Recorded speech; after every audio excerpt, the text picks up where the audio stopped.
Hey everybody, Steve Shermer here of the Golf Gambling Podcast with your one and done picks for the 2023 Valero Texas Open. Pretty interesting week we have here. We are 1 week before the Masters. There are a couple guys in this field who are going to be playing next week. Are they looking ahead to next week? Are they looking to maybe make a run for the title this week in order to sharpen the game? We'll see. There's also a lot of top guys who are not in the Masters next week. You know, they're hungry for a really good finish here. So, and, unfortunately, not a lot of really good premium players, a lot of kind of above average players that can be a little volatile. Some can have a really high finish, some can have a really low finish. So it's a little tough this week, but here's a couple of picks I kind of like this week. So let's start right at the top. Terrell Hatton, it seems like he's been battling that hand injury from last week, played really bad at match play.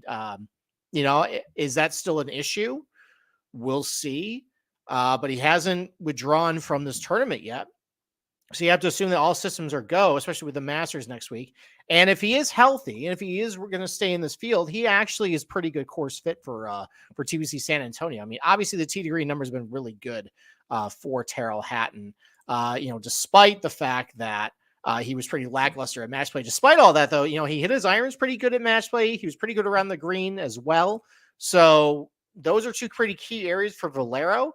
And the fact he's still excelling in those areas, is pretty good. He's also been really good in Texas. He's got top 10s at Houston, top 10s at Colonial. And he's been really good at Jumeirah Estates over on the DP World Championship. That is also a great Norman design. So even though he hasn't played this golf course before, the fact that he's been done very well on other Normans, actually is pretty good. And it seems like, a lot of people probably use him at the Players. A lot of people probably used him last week as well. He might not be very highly owned this week. So that's somebody to maybe consider. I'm not going to go there, but if you want to go with Terrell Hatton, I think it's a little bit risky with a hand injury, but I think that's a viable option. You also go with Matt Wallace as well. I mean, he's just coming off the win last week, but he's not in the Masters next week.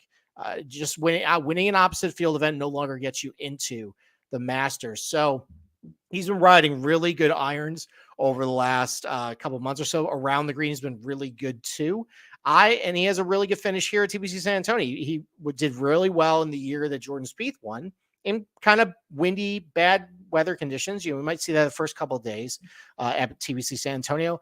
The fact that he's not in the Masters next week, I think, is why I kind of like him for one and done. He's going to be motivated to get another really good finish again. I think he can do it. I think he's a good course fit for this place, obviously with a good finish. That's another guy you can go with. But the guy I'm going to go with this weekend, maybe this is kind of a little bit of a sellout and copping out, but Matt Kuchar, he just is rock solid reliable here. And everybody's talking about Ricky Fowler needing the win to play in the Masters next week. Well, Matt Kuchar does too. And he's been awesome at the Masters. He's got 5 top 10s. He didn't miss a cut there until a couple years ago. He's getting older. There's not many opportunities for him to go play Augusta National. And he's at a golf course he's had a lot of success at. This would be a time, to get that win in order to, stamp his ticket to go back to the Masters. And obviously you have great history at the Valero Texas Open, great history in Texas overall, good finishes at Mayakoba where he's won. That's a Greg Norman design. So, and he just checks all the boxes.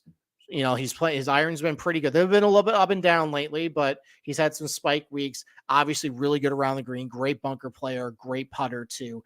His ball striking stats overall at TBC San Antonio has been excellent in his career. So he's comfortable at this place. The fact that he's playing well, played well at the match play, played well at Genesis, played well at Sony. Those are his tracks. And every time he's been to, hit Matt Kuchar tracks this year, he's done very well for himself.